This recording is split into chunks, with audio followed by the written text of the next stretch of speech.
Nous allons essayer dans ce cours de comprendre en quoi la sortie d'Égypte est quelque chose d'encore plus grand que la création du monde. Ce qui a priori, ce qui est apporté dans les livres, mais a priori, et paraît étrange, dans la mesure où, à la création du monde, Akadosh Baruch Hu a fait quelque chose ex nihilo, alors que la sortie d'Égypte, c'est juste prendre un peuple et puis le faire sortir. Ouais. Et en quoi cette chose est tellement grande. Et effectivement, au début de Ilchot Pessah dans le Siman Tav Lamed Aleph, il y a une halakha comme ça dans l'Admour Zaken qui dit que le jour de Shabbat Hagadol, on arrête la mincha de Shabbat de dire le psaume Bachi Nafshi, le psaume 104, et on commence à dire, on dit ce jour-là, Avadim Aïnou les paro, et ce passage comme ça de la Haggadah. Et qu'est-ce qu'on veut dire ici? C'est quoi ce Bachi Nafshi qu'on dit à mincha? On ne dit pas Bachi Nafshi à mincha.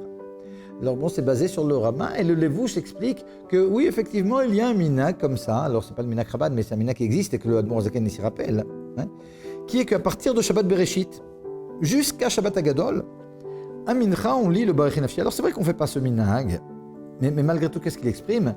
Dans ce Baruch Nafshi, dans ce psaume 104 et 114, on va rappeler toutes les choses qu'Akadosh Baruch Hu a fait à la création, depuis la création des minéraux et des végétaux et des animaux et toutes sortes d'animaux et énormément de choses extraordinaires. Le pasuk Marabou Masera Hashem Kulam Bechorma Asita, comment ta création, à quel point elle est grande, etc. Oui, ça fait partie de ce psaume. Et donc ce psaume que certains avaient l'habitude de lire depuis Shabbat Bereshit, en fonction, en rapport avec la création, jusqu'à Shabbat Hagadol, on arrête de le dire à Shabbat Hagadol pour prononcer Avadim Aïnou les paro. Et pourquoi? Alors justement, pourquoi a priori on laisse tomber la création pour parler de la sortie d'Égypte? Parce qu'à partir du moment où maintenant on est arrivé à la sortie d'Égypte, le Shevach, les louanges à Kadosh Baruch Hu pour la sortie d'Égypte, elles sont infiniment plus grandes, comme ça explique le Rabbi dans ses Mahamarim, que les louanges de Kadosh Baruch Hu pour la création. Et ça, c'est quelque chose qui demande à être expliqué. En quoi vraiment la sortie d'Égypte, elle est tellement extraordinaire devant la création. En réalité, cette question, elle existe déjà depuis la nuit des temps, puisque lorsqu'Akadosh Baruch Hu nous a fait sortir d'Égypte pour nous donner la Torah, dans la Torah, lors de Matan Torah, avant qu'il nous donne, et la Torah elle-même, il y a eu donc les 10 commandements, c'est ça le don de la Torah, qui commence par Anochi Hashem Elokecha asher hotzetzicha me'eretz Mitzrayim, je suis l'Éternel, ton Dieu, qui t'ai fait sortir d'Égypte. Et les commentateurs posent la question, mais pourquoi on parle de l'Éternel qui t'a fait sortir d'Égypte? Pourquoi ne pas dire l'Éternel qui a créé les cieux et la terre? A priori, c'est beaucoup plus grand, c'est une création ex nihilo, comme on a dit. Le Ibn Ezra pose cette question. Le Kuzari, dans son premier Mahamar du livre Kuzari, Rabbi Yehuda Halevi, dans son livre, pose cette question. La réponse de Rabbi Yehuda Halevi, c'est que c'est vrai, mais pour la sortie d'Égypte, on a une preuve. On a une preuve. Et on était tous présents, et donc c'est beaucoup plus fort. Quand on veut convaincre de la véracité d'Akadosh Baruch Hu, on parle de la sortie d'Égypte, on était témoins, c'est beaucoup plus puissant que la création, pour laquelle il s'agit uniquement de la foi, parce que personne n'était là-bas pour en témoigner. Alors c'est vrai qu'on y croit, mais comme argument, pour convaincre autrui, celui de la sortie d'Égypte est le plus grand. Mais en réalité, on comprend que lorsque le Rabbi nous dit « Waouh, il n'y a rien de plus grand que la sortie d'Égypte, c'est l'Ein Aror, c'est infiniment plus grand que la création. » Il ne parle pas de ce que dit le Kuzari ici. Ce n'est pas une raison, sous prétexte qu'on a un plus grand argument, pour dire que la sortie d'Égypte, c'est quelque chose de plus grand. Alors en quoi la sortie d'Égypte est vraiment plus grande que la création? C'est vraiment la question. Et la réponse est la suivante.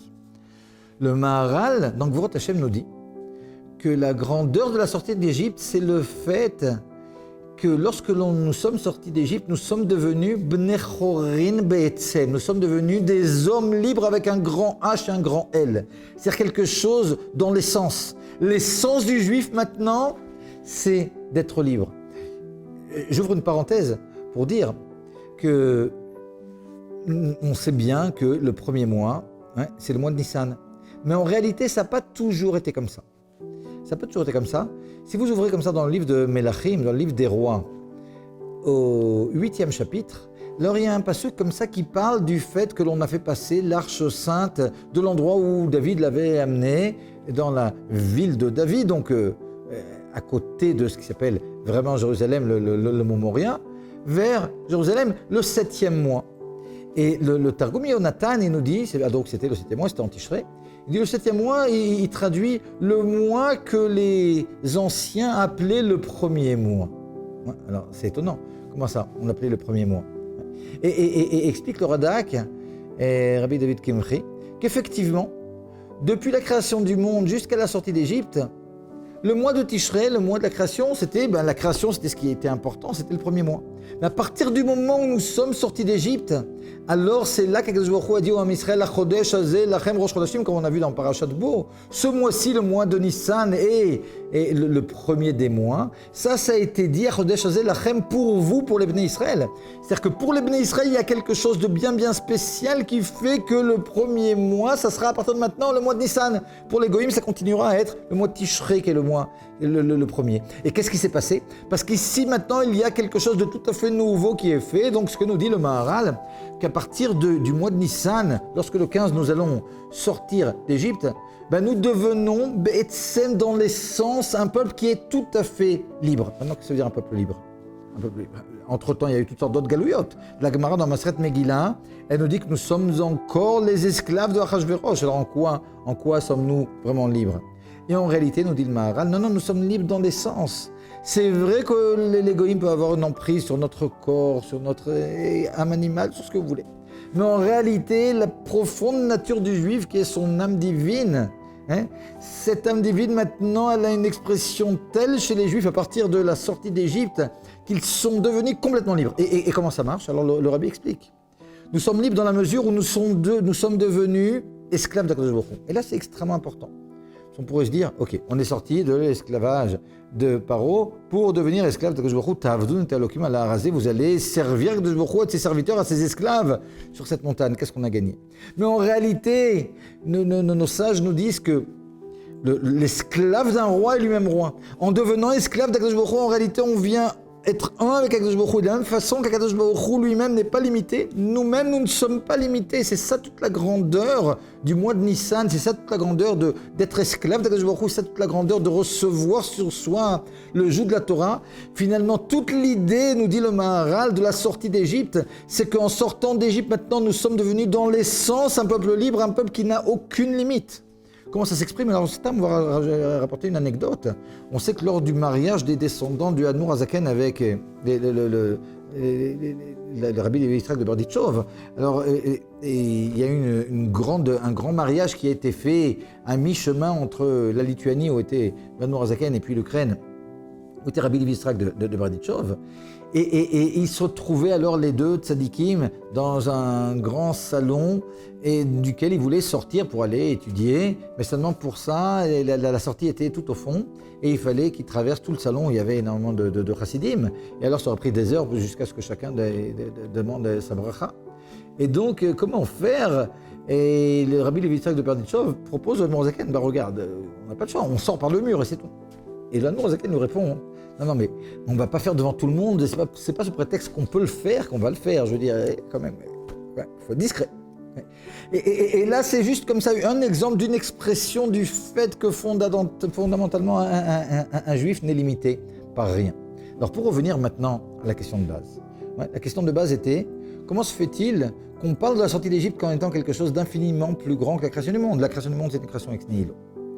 En réalité, on n'est pas en train de parler maintenant d'Akadosh Baruch Hu, de la grandeur d'Hachem. La grandeur d'Hachem, elle ne s'exprime pas ni dans la création du monde, ni dans la sortie d'Égypte. Hachem, il est complètement au-dessus de tout ça. Kulam bechorma asita.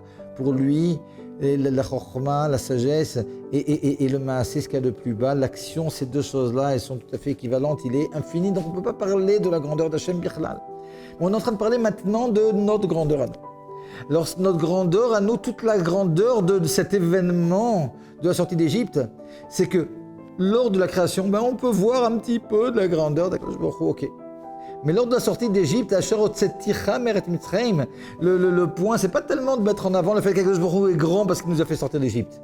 Il nous a fait sortir d'Égypte, c'est-à-dire de Mitzrayim, des Metzarim, des limites, pour nous rendre illimités. C'est ça toute l'idée. C'est-à-dire qu'à partir de la création d'Akadosh Baruch Hu, on voit la divinité. À partir de la sortie d'Égypte, on voit la divinité, même chez les Bnei Israël qui eux-mêmes, en se collant à Akadosh Baruch Hu, ce qui est tout à fait nouveau à partir de Matan Torah, eux-mêmes ils deviennent, comme Akadosh Baruch Hu, complètement libre, complètement divin, et par conséquent, il n'y a rien qui ne puisse arrêter les Bnei Israël. Et puisqu'on est lancé et que nous sommes en Nissan, on va décider maintenant de sortir de la Galoute Bezrat Hashem et de recevoir le roi Mashiach aujourd'hui même.